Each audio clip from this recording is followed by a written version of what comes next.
You know that moment when someone cuts your mic in front of the most important people in your industry? Yeah, that happened to me. My name's Patrick Sullivan, I'm 47, and I've been building digital security systems since before most CEOs knew what a firewall was.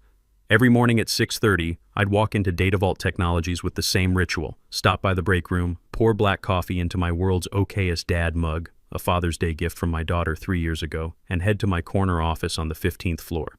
If you walked past my door, you wouldn't see anything dramatic. Just me sitting behind dual monitors, reviewing authentication logs that would put most people into a coma. I'm the Senior Director of IP Security and Compliance.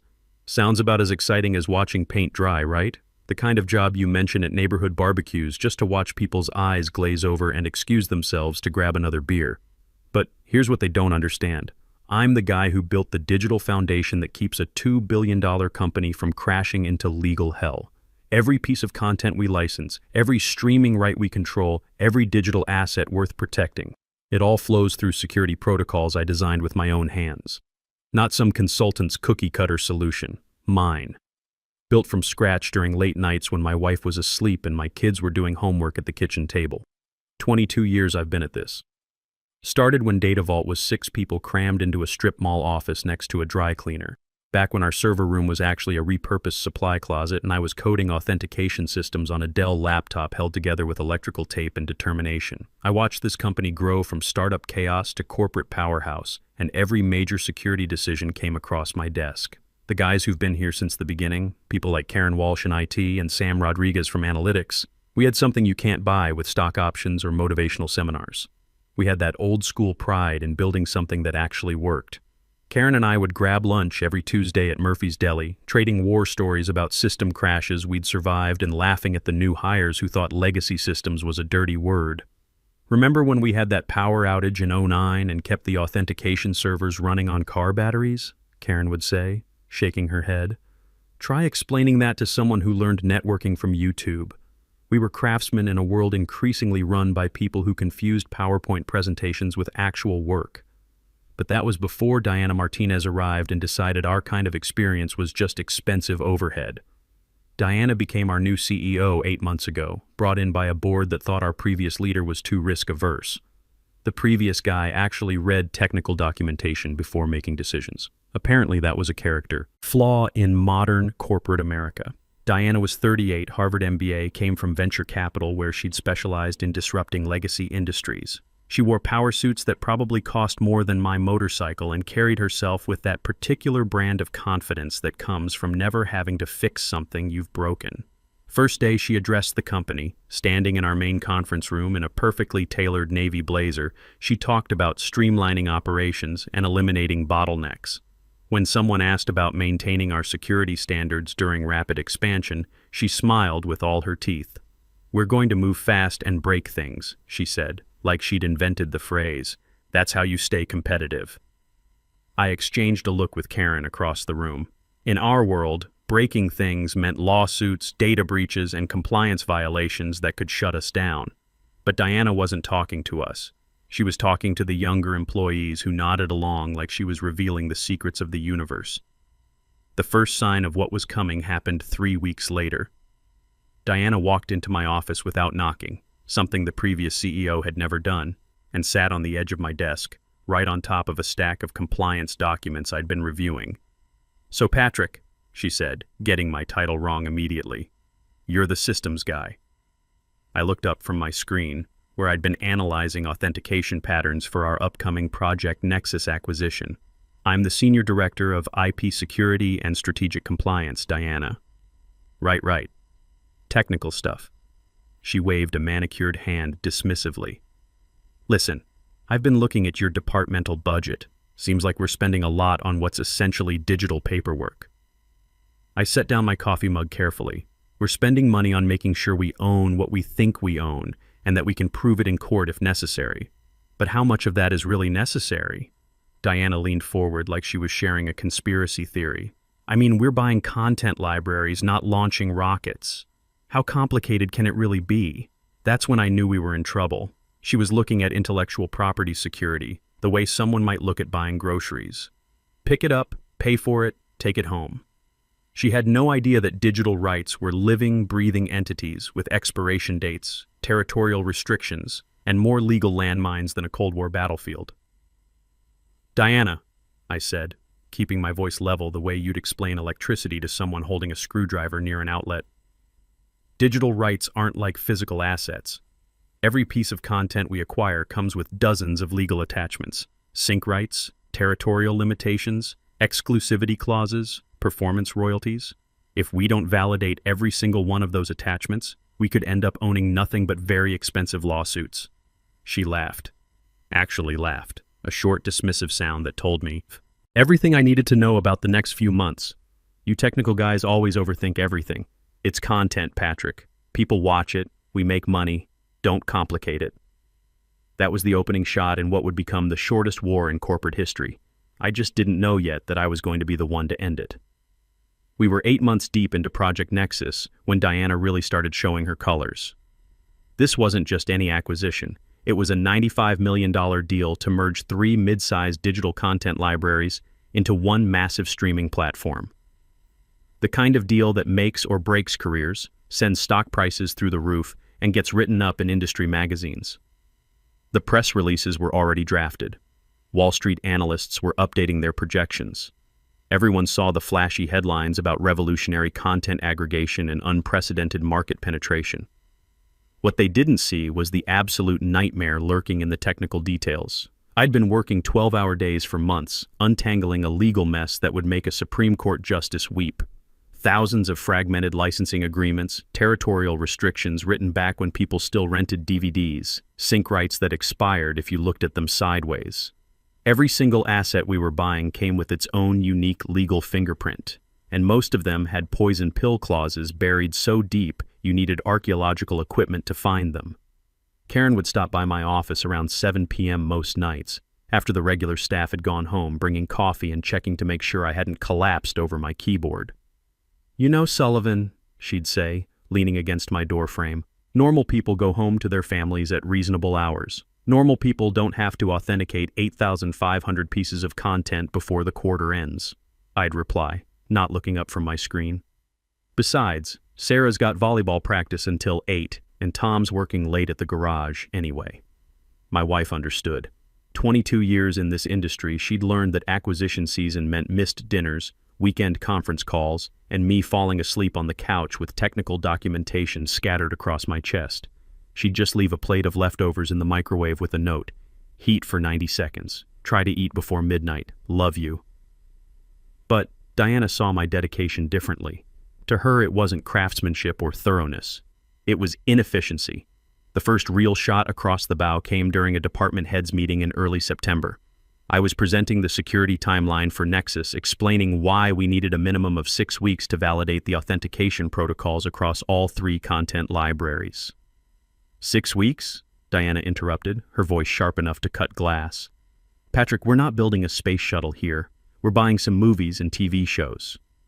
"Diana," I said, clicking to my next slide, "we're not just buying content, we're buying legal obligations. Each library comes with different encryption standards, different territorial agreements, different royalty structures. If we don't validate every single authentication protocol, we could inherit liabilities that cost more than the acquisition itself." She looked around the room at the other department heads, marketing, sales, operations, and rolled her eyes theatrically. "Does everyone else hear this? This is exactly the kind of legacy thinking that's holding us back." Legacy thinking. The phrase hit me like a slap. I'd been building security systems when Diana was still learning basic multiplication, but somehow my experience was a liability. "Let me break this down simply," I continued, trying to keep my voice steady. Library A uses blockchain authentication. Library B still runs on legacy certificate systems. Library C has a hybrid model with territorial encryption keys that reset every 90 days. If we don't properly map and integrate these systems, we could lose authentication control over millions of dollars worth of content. "Or," Diana said, standing up and walking to the whiteboard like she was teaching kindergarten, "we could just accept that some things don't need to be perfect. We move fast, we acquire the assets, we deal with edge cases as they come up. That's called being agile." I watched the other department heads nodding along. These were smart people, but none of them understood the technical complexity of what we were discussing. To them, Diana's approach sounded reasonable, innovative even. The edge cases, I said quietly, could include losing the rights to distribute content we just paid $95 million to acquire. Diana turned back to me, and for just a second I saw something cold flash across her face. Not confusion or disagreement, calculation. She was already deciding I was a problem that needed to be managed. Patrick, I appreciate your thoroughness, but I need you to understand something. She walked back to her seat, never breaking eye contact. We're not just competing with other content companies anymore. We're competing with Netflix, Amazon, Disney. Those companies move at light speed. They don't spend 6 weeks second-guessing every legal comma.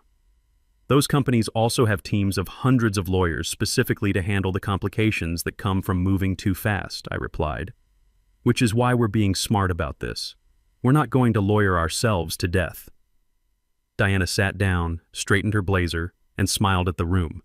Patrick, I'm cutting your timeline to 2 weeks. Figure out what's absolutely essential and let the rest go. The room went quiet. Karen, sitting across from me, looked like she'd just witnessed a car accident.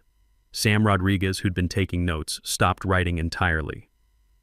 Diana, I can't validate 8,500 authentication protocols in 2 weeks. That's not being agile, that's being reckless. Then don't validate all of them, she said, like she was explaining basic arithmetic. Validate the important ones. Use your judgment. My judgment is that they're all important. Then improve your judgment. That's when I realized Diana wasn't just impatient or uninformed. She was actively hostile to expertise. In her world, experience wasn't an asset. It was an obstacle to the kind of rapid, transformative growth that looked good in investor presentations. After the meeting, I stayed in my office until almost 10 p.m., staring at my authentication timeline. 2 weeks to do 6 weeks of work wasn't just difficult.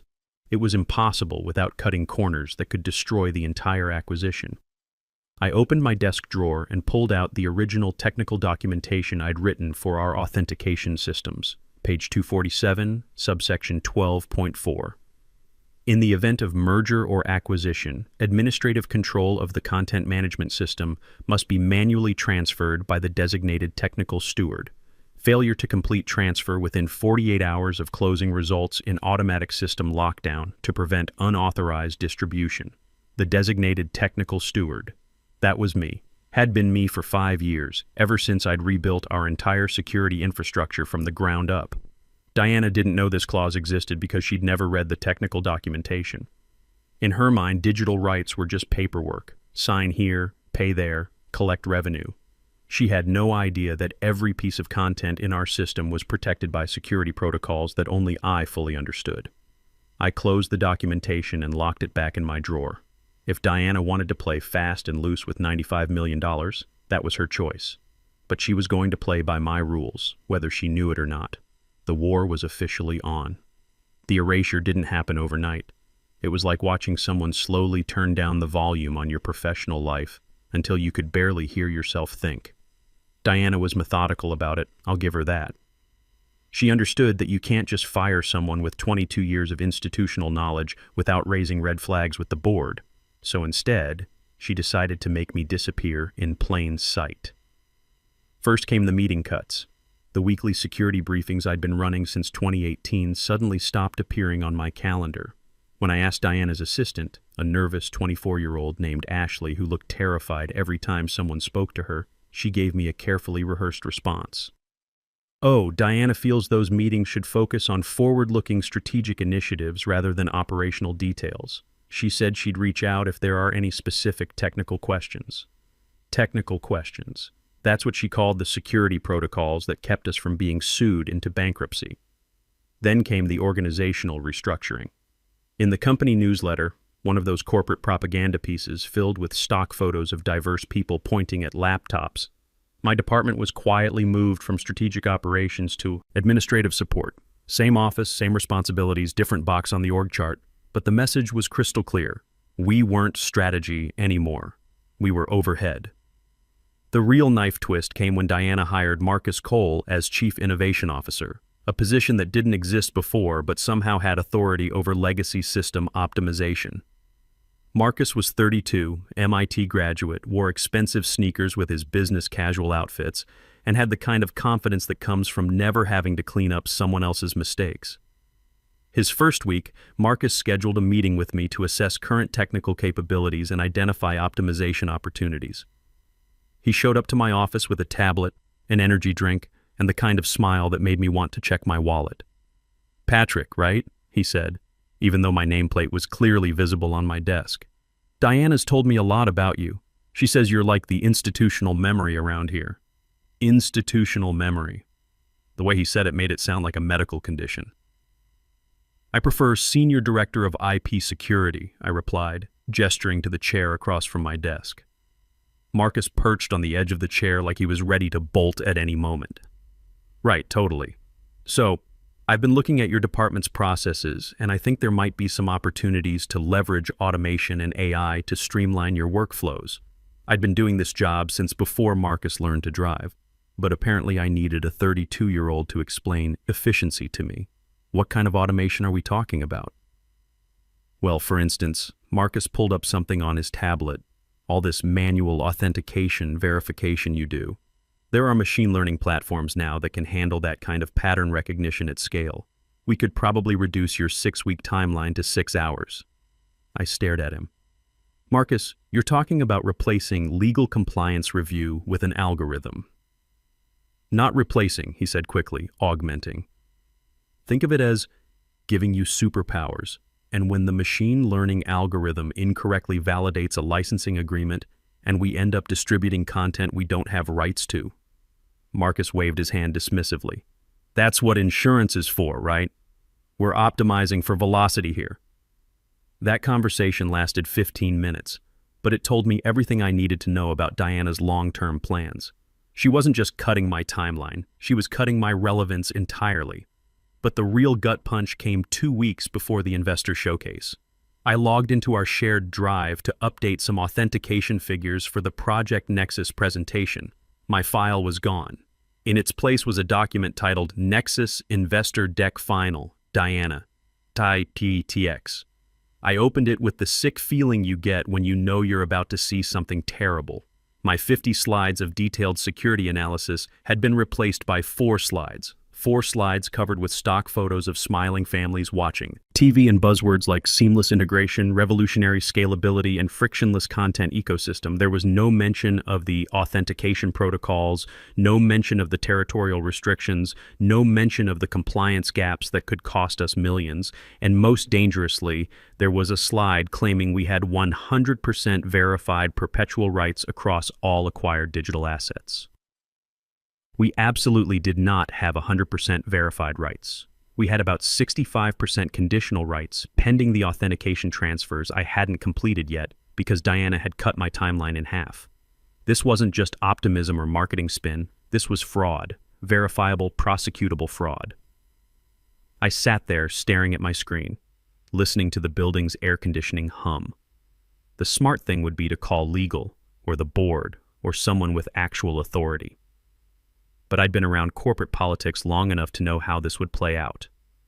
Diana would claim it was a miscommunication. I would be the paranoid technical guy who couldn't see the big picture, and somehow I'd end up being the problem. Instead, I did something that would have made my old Marine drill sergeant proud. I started gathering intelligence. I opened my email and created an auto-forward rule. Every message containing Nexus, authentication, rights, or acquisition got quietly copied to my personal external server. Then I started printing. Not everything. That would be suspicious, just the documents that proved Diana knew about the authentication gaps and chose to misrepresent them anyway. That evening, I drove to Office Max and bought a fireproof safe, the kind people use for important documents and family heirlooms. I installed it in my garage, next to my motorcycle and the workbench, where I'd spent countless weekends rebuilding carburetors and teaching my son about the satisfaction of fixing things with your own hands. Over the next week, that safe filled up with evidence. Printed emails where Diana dismissed security concerns as technical nitpicking, contract addendums showing the authentication gaps she was pretending didn't exist, multiple versions of the investor presentation documenting exactly when and how the lies had been inserted. I felt like a Cold War spy, except instead of nuclear secrets, I was hoarding PDFs about streaming rights and compliance protocols. The strangest part was how normal everything felt. I still showed up to work every morning, still drank my coffee from the world's okayest dad mug, still nodded politely when Diana passed my office. But underneath the routine, I was methodically documenting the construction of a $95 million house of cards. 3 days before the investor showcase, Karen stopped by my office around 6 p.m. She looked tired, stressed in a way I hadn't seen since the server crash of 2019. "Patrick," she said, closing my door behind her, "I need to tell you something, and you didn't hear it from me." I saved my work and turned to face her. "What's going on?" "Diana's been asking IT about your system access levels. Specifically, she wants to know who has administrative control over the authentication database." My blood went cold. "What did you tell her?" "The truth. That you're the designated technical steward and only you can authorize authentication transfers during an acquisition." Karen sat down heavily in the chair across from my desk. "Patrick, I think she's planning to lock you out." I nodded slowly. It made perfect sense. Diana couldn't eliminate my expertise, but she could eliminate my access to the systems where that expertise mattered. "Thanks for the heads up," I said. Karen studied my face. "You don't seem surprised." "I'm not." "What are you going to do?" I looked at my computer screen, where the authentication control panel was still open. One click could lock down the entire system. Another click could transfer administrative control to someone else. A third option, the one I was seriously considering, would trigger the automatic security protocols I'd built 5 years ago. "I'm going to follow procedure," I said. Karen left, and I sat alone in my office as the sun set over Austin. In 72 hours, Diana would stand in front of some of the most important investors in the tech industry and lie about our capabilities. She would claim we had verified rights to content that could disappear from our platform the moment someone read the fine print. But there was one piece of fine print she'd never bothered to read, the one that gave me the power to turn her $95 million victory into a very expensive lesson about the importance of technical expertise. I was done being erased. The phone call that changed everything came at 7:43 a.m., 2 days before the investor showcase. I was sitting in my kitchen, drinking coffee and reading authentication logs on my laptop while my wife got ready for work upstairs. "This is Patrick. Patrick, this is Victoria Kane, lead partner at Apex Capital." I nearly dropped my mug. Apex Capital was putting up $95 million for Project Nexus, the biggest fish in our investor pool. Victoria was a legend in tech financing, known for being brilliant, direct, and absolutely ruthless about due diligence. "Good morning, Victoria. I thought we'd finalized all the technical documentation." "We have," she said, her voice sharp as a scalpel. "But I'm looking at the agenda for Thursday's presentation. Diana's listed as presenting the security assessment section. I don't see your name anywhere." Diana felt a higher-level strategic overview would be more appropriate for this audience. Silence. Then, "Patrick, let me be very clear. We're not investing $95 million in strategic overview. We're investing in a security infrastructure that can protect our assets. I have specific questions about blockchain authentication protocols, territorial encryption standards, and legacy system integration. Diana doesn't know blockchain from a bicycle chain." I smiled for the first time in weeks. "I understand your concerns. I'm calling Diana in exactly 10 minutes. I'm telling her that if my team is flying to Austin, you're presenting the technical section. Non-negotiable. If you're not on that stage answering my questions, we're walking. I'll be ready." "Good. And Patrick? Bring your real analysis, not whatever sanitized version she's been shopping around." 10 minutes later, my office phone rang. Diana's voice was tight with barely controlled panic. "Patrick, slight change of plans. Apex wants a technical deep dive on the security protocols. They're obsessive about details, so you'll handle that section, maybe 8 to 10 minutes max. Keep it high level, don't get bogged down in technical weeds." "Of course. Should I use the presentation deck you created? The one claiming 100% verified rights?" Her pause lasted exactly 3 seconds too long. "Yes. Stick to the overview, reinforce the confidence, don't create unnecessary complexity. Absolutely. Reinforce the confidence. And Patrick?" Her voice dropped to what she probably thought was a threatening tone. "Don't embarrass me. This is my deal. You're just there to provide technical validation. I understand perfectly." That night, I didn't sleep. I sat in my garage next to my Bonneville, building a new presentation on my personal laptop. Not flashy, white background, black text, brutal honesty. It was a forensic examination of Diana's lies, slide by slide. Slide 1, actual authentication status. Slide 2, the $30 million liability exposure. Slide 3, the technical steward protocol that could shut down the entire deal. I saved it to a USB drive and clipped it to my keychain, right next to my motorcycle keys. The conference room was on the 32nd floor of the Frost Tower, with floor-to-ceiling windows overlooking downtown Austin. The morning sun streamed in, making everything look deceptively optimistic. Around the polished mahogany table sat the Apex Capital team, Victoria Kane and 3 associates who typed on laptops with surgical precision. On our side, Diana, our CFO, 2 VPs whose exact functions remained mysterious to me, and me at the far end of the table. I wore my best navy suit and carried a leather portfolio that contained printed copies of every email where Diana had dismissed security concerns as technical overthinking. Diana stood at the front of the room, clicking through her slides with the confidence of someone who'd never had to fix anything they'd broken. "We're looking at a paradigm shift in content acquisition," she said, gesturing at a slide showing a literal rocket ship.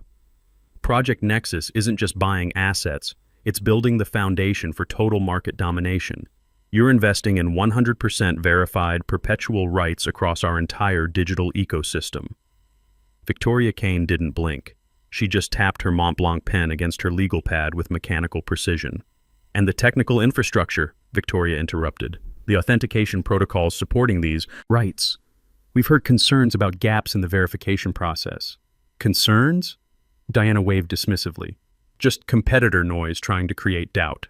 We have complete authentication across all acquired assets. But don't take my word for it." She turned toward me with a practiced smile. "Patrick here can give you the technical validation. Patrick, walk them through our security status." The room pivoted toward me. 12 sets of eyes, representing $95 million in investment capital. I stood up slowly, but I didn't walk to the front of the room. I stayed at my position, hands resting on my closed laptop. "Thank you, Diana." My voice was quiet, but in that acoustically perfect room, it carried like a bell. I think it's important we clarify exactly what complete authentication means in this context. Diana's smile flickered like a fluorescent bulb about to burn out. "The current status," I continued, making eye contact with Victoria, "is as follows. Of the 8,500 digital assets listed in Project Nexus, 3,200 have unresolved authentication protocols.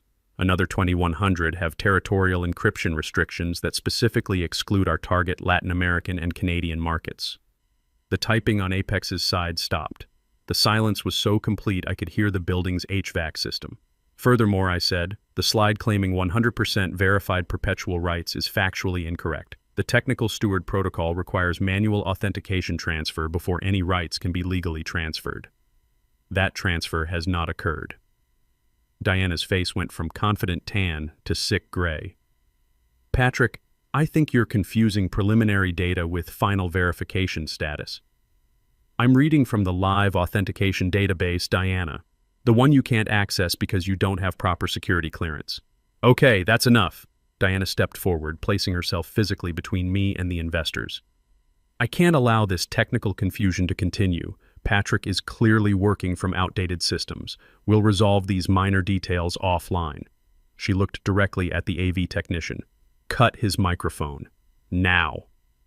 The kid hesitated for exactly 2 seconds, then reached for the audio console. The subtle electronic hum died. My voice was no longer amplified. "Sit down, Patrick," Diana commanded, loud enough for everyone to hear. "We are finished here." This was the moment. The moment where the troublemaker is supposed to shrink away, embarrassed and defeated. Instead, I slowly closed my laptop. The click echoed like a gunshot in the silent room. I looked at Diana, then at Victoria. I gave a small professional nod. "As you wish," I said, and walked out. I didn't storm or slam doors. I walked past the reception desk to the elevators with the calm dignity of someone who'd just played his ace card.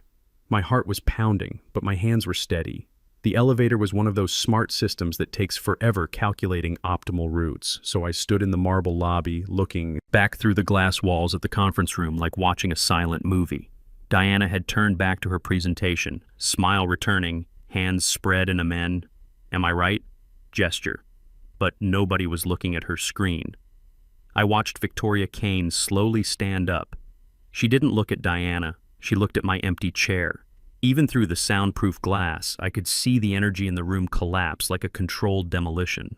Victoria reached into her briefcase and pulled out a thick folder, the real security assessment I'd sent her team weeks earlier. She dropped it onto the mahogany table with enough force that I could see the impact from 50 feet away. Then, one by one, the other Apex representatives started packing their laptops, not checking emails or taking calls, packing up to leave.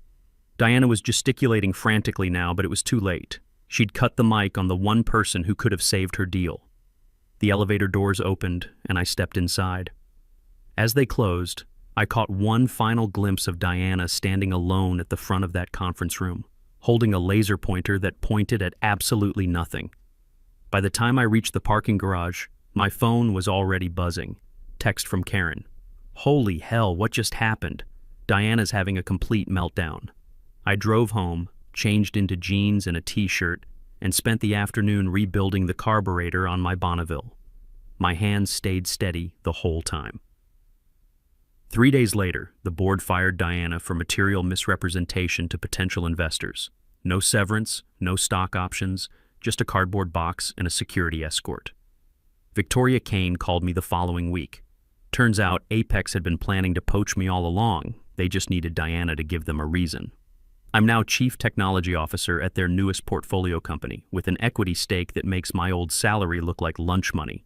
Diana's on LinkedIn now, listing herself as an innovation and growth consultant, open to new opportunities. I didn't like the post. She thought cutting my mic would silence me. Instead, she handed me the loudest voice in the industry. Always read the fine print, folks. You never know who wrote it.